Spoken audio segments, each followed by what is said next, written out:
Jayson and Scott, and I think they're about as new as I am. Yes, we are all very new. We're actually from Berg Aero Works. Only just recently we got the Bearhawk agency. It's great to have 3 different aeroplanes. We've got an LSA here. Scott owns the LSA. The various models, they come as a kit, but it's a quick build kit. So it's a whole fuselage built, the wings are built. It's a lot easier than most kits because it's quite a massive part of the process that's already been done for you. This particular aeroplane was built in Krugersdorp. There's 2 of these at the moment. They're both flying exceptionally well. They were what they called scratch built, so these guys actually built the fuselage here and made jigs and all that. Then they bought the wing kit from Bearhawk, just to simplify it, which is the ribs and the spars and all that. And yeah, it's quite a big job to scratch build, but with having the quick build kits now, it's made it far easier for the guys that want to get into it. This is the LSA version. It's the first LSA on the market. It's a very specific category, 600 kilos and under. This has the Continental O200, which is a 100 horsepower motor. It's an air-cooled motor. It's nice and simple, no water and electronic and all those extras.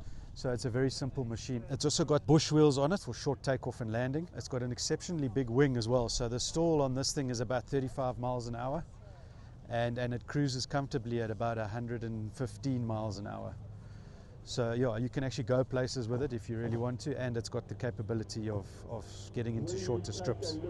As you can see, it's the tandem 2-seater, very, very wide cockpit, so it can accommodate a big scale of people, 6 foot easily, lots of headroom, and the back seat as well is exceptionally wide. It's also got a very nice luggage bay, so you can put in about 30 kilos of luggage. It's a standard stick control. What's nice about these uncertified airplanes is you've got any type of panel you want. You can have a glass cockpit, you can have a basic cockpit.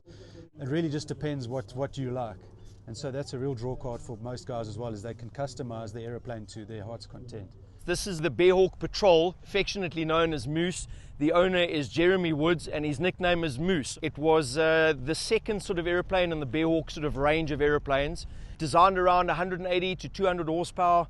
Cruises around 145 miles an hour, really good cruise speed, and yet it can also stall at 36 miles an hour. So it's a go-anywhere plane. You can see it's got nice big bush wheels on it. Really well equipped from an avionics point of view. You can stick glass in it.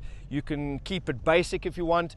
Most of them come, or guys sort of choose an option of autopilots.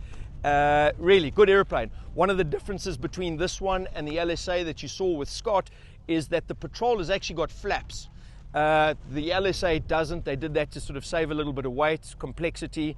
But this really is a go anywhere, do anything sort of bush plane. Good use for load. Nice baggage bay behind the aft seat. Big wing. It's designed around a riblet airfoil, which is very similar to the airfoil across all 5 models of the Bearhawk sort of range of airplanes. Guys, come inside. Come and have a look at what a Bearhawk Patrol looks like. It's a 2-seat tandem, one behind each other. If you folks are not aware of what tandem is, you can see it's got really good visibility. You can fly with either sort of the window open on either side. The one on the left-hand side also opens up. And again, like we said a little bit earlier, the Patrol comes not standard, but you have options of whether you want a standard sort of 6-pack flight instrument wise. You can stick glass cockpit sort of stuff inside it. It really is a very flexible airframe to modify and build just the way you want it. So this is the Bearhawk Bravo. Some people will know it as the 4-place. Originally, this was the first Bearhawk design that came out by Bob Barrows from America. It was originally just called the Bearhawk. And a couple of years ago, 3-4 years ago, they changed the wing design, slightly changed the wing profile, and then it became known as the Bearhawk Bravo, just Model B. Same style of rib. It's designed by a guy, his name's Harry Riblet, but they've changed the airfoil slightly, hence the Bravo sort of model. This is the 4-seat version. Paul the builder's just on the other side there. It's got 200 horsepower. They can, generally the guys will put in 200 to 260 horsepower, giving you really good takeoff performance. Again, cruises 150 miles an hour, 4 comfortable seats. And again, same as all the other models, you can finish it from an avionics point of view with either simple 6-pack, sort of old style, round gauges as they say, or glass cockpits, autopilots. Nice big 3-braided propellers on it. Paul's got smaller wheels on it, but some guys in sort of America, Alaska and that, those guys are putting on 35-inch tires, sort of they're coming all the way up to here. It really is a go anywhere, do anything load hauler. It's not quite the last model in the range. There are 5 models. The most recent one is now called the Bearhawk 5. Very similar in design, it's just big aeroplane and it's actually a 6-seater. Paul, why don't you come around and tell us about your build? My name's Paul, I'm the owner and builder of this aircraft. I imported this as a quick build kit. Took me about 4 years to build and about 2,000 man hours. The design philosophy I've used is to keep it light and simple. So there's no things like autopilot in it, no leather interior paneling or anything like that. So it's all up weight comes in at 1,403 pounds, which is what, about 650 kilos. The all up, they've just been approved at 2,700, which is up from the published 2,500. I don't think you could fill it up to that sort of weight unless you put a fancy interior in. But landing weight is still 2,500 pounds. I've kept it light because I've only put a IO 375 in the front, which is a engine from Aerosport in Canada. They modify a standard 360 and put it up to 200 horsepower. It'll take an IO 540, which gives you 260 horsepower.